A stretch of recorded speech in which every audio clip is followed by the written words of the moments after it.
Hello there ladies and gentlemen, TX141 here, also known as Paul, bringing you another Ace in a Day gameplay for the arcade mode of War Thunder.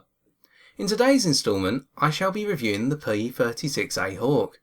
To provide you with a brief historical overview of the Curtiss P-36 and the iteration depicted here in War Thunder, the Curtiss P-36 was originally designated as the Curtiss Model 75, a private adventure by the Curtiss-Wright Air Corporation. Designed by Donovan Berlin, the plane was to have its first prototype constructed as of 1934. At the time, the plane was quite modern, featuring an all-metallic airframe providing it with decent durability, a fully enclosed cockpit, and quite a powerful Wright XR1675 radial engine providing 900 horsepower. On top of this, the armament consisted of one 50 caliber machine gun and one 30 caliber machine gun provided by the Browning Arms Corporation. Both machine guns were mounted in the nose just above the engine, firing through the propeller blade. However, to counter this, the plane lacked self-sealing fuel tanks, and the armament was deemed inadequate by some experts. Moreover, following the initial test flights as of the 6th of May 1935, the plane was also to find that it had a very unreliable engine, which did not match up to the specified horsepower output. And, despite the engine being switched out for another Wright design, the plane was to lose out in favour of the Sovietsky P-35 during the competitions for the air contracts as of 1935 through to 1936. However, the P-36 was soon to come into the limelight as of June 1936, with the first order for 210 aircraft coming about. What's more, it was during this year that the engine was switched out for the more reliable and powerful Pratt & Whitney R1830-13 twin Wasp engine, providing 1050 horsepower. This engine was much more reliable and allowed the P-36 to shine. As a result, many test pilots found that the P-36 was a very good plane that could match up against most contemporaries of the era. The reason being that its low wing loading allowed it to turn very well. What's more, the plane had a decent power to weight ratio, which meant it could outclimb, if not climb with, pretty much all of its contemporaries. Still, to offset this there was a lack of a supercharger in the engine, which meant as the plane went higher and higher, its performance would drop off by comparison to its successor, the P-40 Kitty Hawk, powered by an Allison engine. The variant depicted here in War Thunder, the P-36A Hawk, was the first overall United States Armoured Air Corps design to go into full-scale production and service as of 1938. Featuring the engine already specified, and the engine was upgraded in later variants along with the armament, this plane was to have the single 12.7 and 7.7mm machine gun armament based above the nose. What's more, this was one of the earlier types to actually be featured in foreign service, with its most notable service being on the European front in the hands of the French during 1939 to 1940. Although the armament was increased somewhat, the P-36A foreign exchange types were to find themselves quite successful up against the German Luftwaffe's Messerschmitt 109 Emils. With the 11 French aces up to 1940, 7 of them achieved their ace status using P-36A Hawks, or the foreign exchange counterpart, placing the P-36A Hawk down in history as quite the legendary aircraft. With all that being said, how exactly does the P-36A perform in War Thunder? Well, as this ground strike game on the map Spain is going to depict, the P-36A Hawk is quite an enjoyable little plane for its battle rating of what I believe is 1.7. The plane is by no means the one to end all, it is not overpowered. However, it is a plane with quite a brilliant turn circle, a decent climb rate, and brilliant acceleration. The armament is lacking, but we will come on to that.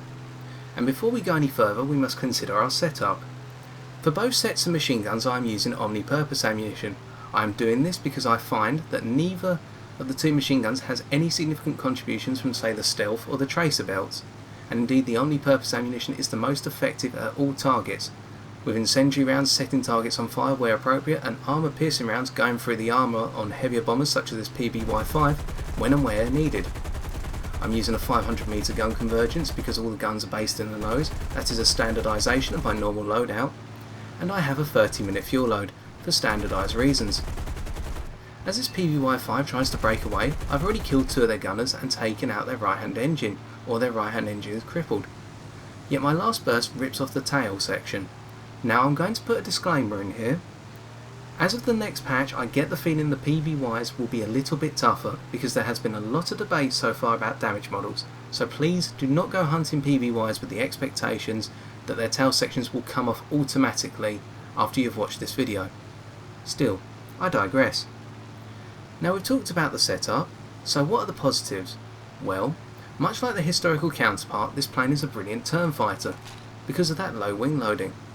This plane will be able to outturn many of the fighter types you are going to see, such as the lag-free 8s and lag-free 11s, and if you're unfortunate enough to face up against Yak 7s or Yak 1Bs as their modernised counterparts would be, you can outturn those quite easily.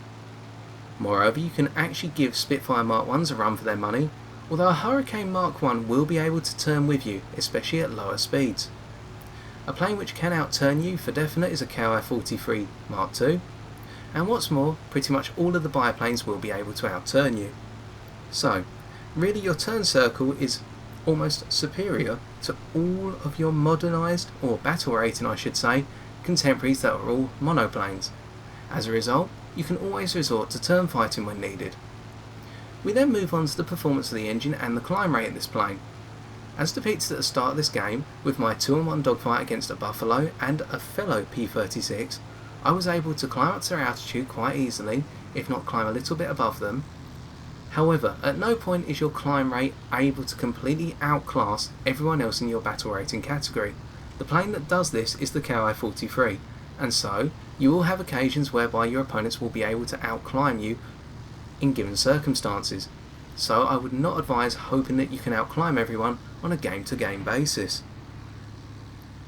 Still, the acceleration off of the engine means that when you want to go from say 250 km an hour to 400 km an hour, you can do that very easily. However, with speed there comes a massive problem with the P-36A, and that is its overall responsiveness and its roll rate locking up. As depicted there in my boom and zoom pass at roughly 500 to 550 km an hour, I had very little control over the plane in general. My roll rate locked up severely. In fact, my roll rate was reduced to I'd say about 20% of its standard. And what's more, making any slight adjustments in my flight path as I went to take a shot really almost cost me my overall attack path. As a result, you're going to have to be very careful when you make boom and zoom passes, trying to conserve your ability to gain speed. If you start passing above I'd say 400 km an hour in a dive, you're going to have to expect your roll rate to begin locking up quite quickly, as depicted there once again against this P-26P shooter, whereby the difficulty in boom and zooming is coming from the fact I cannot control my plane to bring my shots onto target. Combining this with a rather anemic armament, despite the fact I've just got another pilot kill, and as a result this means that the P-36A is not the ideal boom and zoom fighter. Or, if you are going to use it as a boom and zoom plane, you've got to come in at a very shallow and slow approach, in order to make the most of your pass. If you combine that with your acceleration of course, then you'll be able to get away from most of your opponents, simply because they cannot match your speed nor your acceleration, bar a couple, such as what I've already been saying about the KI-43, and, perhaps in some circumstances, the Messerschmitt Y9 ML1.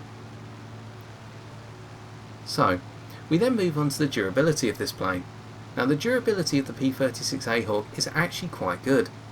However, if you do catch fire, and you will quite regularly if you go for head-ons and bullets go into the radial engine, the fire is not going to put itself out very quickly, and as a result, once you catch fire, in a number of circumstances, you are going to have to expect that that's it for the plane. Simply because this plane did not have self-sealing fuel tanks in reality, and I find that the ability to extinguish fires in the P-36A is quite a rare occurrence. Achieving another fire burn on the I-15 there, who went for the head-on at very long range, and thanks to our centralised armament we can do head-ons quite nicely at long distance. We now descend onto another Buffalo, an F2A1. And a good question to ask here is, how exactly do you beat a P-36A Hawk? Because, while I've said that it's a brilliant turn fighter, we should also note here, as I'm doing constant loops, that this plane does Immelmans, split S's and loops in general very well. Although this Buffalo is matching me quite nicely, until we break out into a rudder-based turn fight, whereby I'm able to come around onto target. In order to beat the P-36A, you have to beat it in terms of speed. you have to be going very fast and force it to chase after you. The faster you go, the less likely the P-36A will be able to bring its guns to bear on you, and if you can mix this up with some sharp turns and responsive rudder controls, you'll be able to force the P-36A to either overshoot or have to break away and come at you again. Although every time they do this, they will be coming in at high speed unless they resolve to turn fight you in a very small and tight furball. It is at this point that if you're in a more manoeuvrable type such as the KI-43 or a biplane, you'll be able to take the P-36A down. If you are flying a more energetic fighter type such as the LAG-38 or perhaps even a Yak-1B or the Messerschmitt Y9 ML1, you will have to rely on the fact that the P-36A does not like speed, and as a result you're going to have to try and make a significant number of perhaps head-on passes or boom and zoom passes. Head-ons, as I've said, can be lethal to the P-36A, especially if a 20mm cannon round gets lodged in the engine and, in a number of occasions, sets it on fire. So, are there any other points to note about the P-36A? Well, what is nice is that the roll rate in a speed range of roughly 250 to 350 km/h is able to match the majority of the fighters you will go up against. The KI-43 has a slightly higher roll rate, and the I-16 Type 18 Ishak, for example, has probably the highest roll rate of all the monoplanes you are going to face. As a result, you can change your direction quite easily, although be aware as soon as you surpass 350 km/h, your roll rate begins to slowly die off, and by 400 km/h, changing direction becomes a bit of a predicament. And I should really point out that if your plane has a higher roll rate than the P-36A, and the KI-43, the I-16 and the MiG-3 all have the higher roll rate by comparison with the P-36A, this can be used to your advantage to beat it, simply because you can change direction faster than the P-36 can and cause it to overshoot once again. The rudder is quite strong on this plane, and as a result, if you feel the need to come around in a turn fight and that you're losing the turn fight, you can always use your rudder to give you a little bit more of an advantage. And with the rather nose heavy nature of the plane, thanks to that lovely engine and the light airframe, you can, on occasion, actually use this to your advantage and bring the plane round even faster than you would in, say, the F-2A Buffalo. Of course, there are going to be a number of comparisons made with the Buffalo, the F-2A Mark I in particular, simply because the two planes are of equal battle rating. And I find that whilst the Buffalo is perhaps the faster aircraft and the more control sustained aircraft at higher speeds, the P-36A is probably the better aircraft in general, simply because it can beat the Buffalo in almost all regards. With that being said, and the game now over, let's take a look at some post-game stats.